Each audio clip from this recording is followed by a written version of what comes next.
This is Jamie Drummond for Good Food Revolution. I am here with Francesco Carletti, who is joining us all the way from Tuscany. And today we're going to be tasting through this wonderful Rosso di Montepulciano 2019 from Poliziano. How are you today, sir? I'm doing well. How are you doing, Jamie? I am good. I'm good. It's nice and early for me to be hitting the red wine, but I can do this. I can do this. So the Rosso di Montepulciano is one of your larger production wines, is it not? Yes, it is. It is. And we were speaking earlier about your return to Sangiovese, and there have been no new plantings of non-indigenous varieties for quite some time. But this Rosso includes some 20% of Merlot, does it not? That is totally right. Yeah, in total reality, the increment in Sangiovese is more affecting, for now at least, the Vino Nobile, the other wine, for various reasons. First of all, it's a more complex. I can also mention that it's a little bit more expensive, so that also plays an important aspect in the thoughts and the process of making. No, the Rosso has always been, since our regulation allows it, has always been a blend of Sangiovese primarily and Merlot ever since we started making it practically. It has to be, the idea of the Rosso is it has to be a very simple, very easy drinking, very straightforward type of wine. So it is worked. It is managed in this with this approach. We usually always opt to destine for this wine the youngest vineyards, right, which are 5 to 10 years old. But actually, this is not always the case. I would say on a regular basis, the 50-60% of the Sangiovese is always coming from the younger vines. But there's always a 20, 30, 40% of it, which occasionally, depending on really the quality, the taste that we feel once the fermentation is complete, it can also be vineyards which are a little bit older. But maybe in that specific year, it wasn't expressing the type of complexity that we want for a Vino Nobile. So, but usually it's always the younger, a good 60%, 70%. So the relatively majority is younger vines.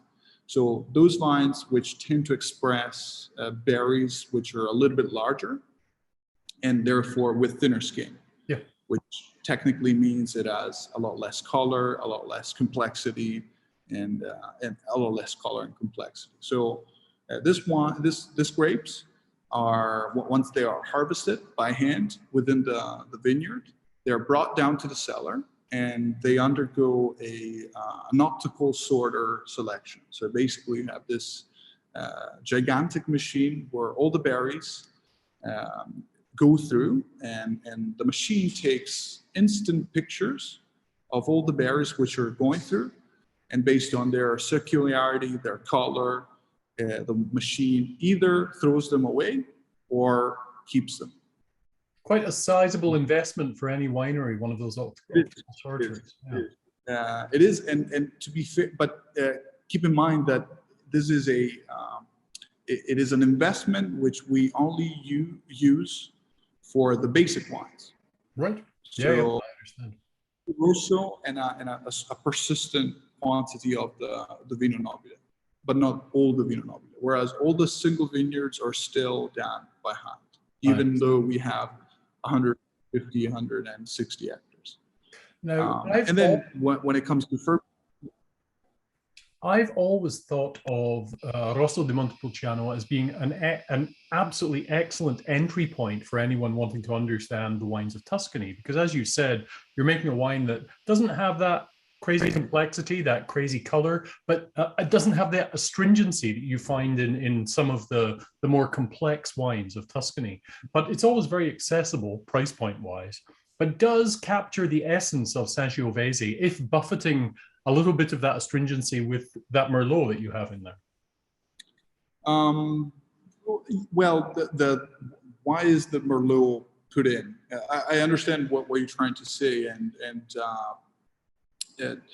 well, you know, this is a huge conversation, but I would say that obviously, if you blend a Sangiovese with other varieties, in particular with Merlot and Cabernet, but to some extent also with the local ones such as Canaiolo and Colorino, you inevitably alter the Sangiovese expression.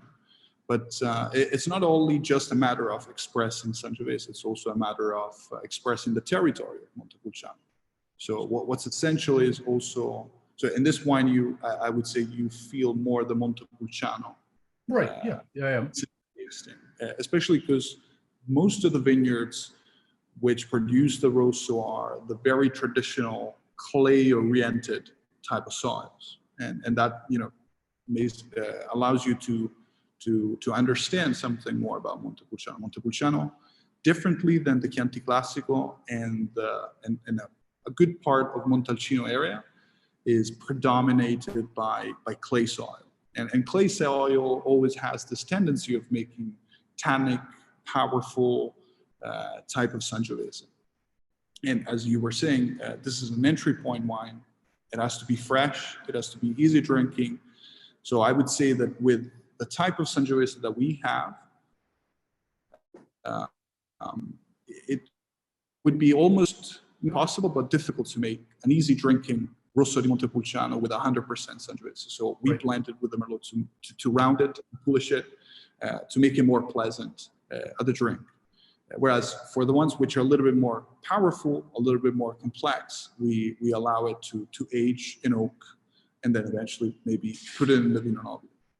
Well, I think this is, I mean, it sounds like a terrible way to describe this wine, but I see it as being a kind of gateway drug to some of your other wines. And that's a terrible way to put it, but even at this time of the morning when my palate is still incredibly sensitive, this is a very easy drinking wine. I've already had a glass of it. So it's now, as you've been traveling around the world and doing your ambassadorial duties with your family's winery and also within Italy, what would you say would be the most perfect food pairings with the Rosso di Montepulciano?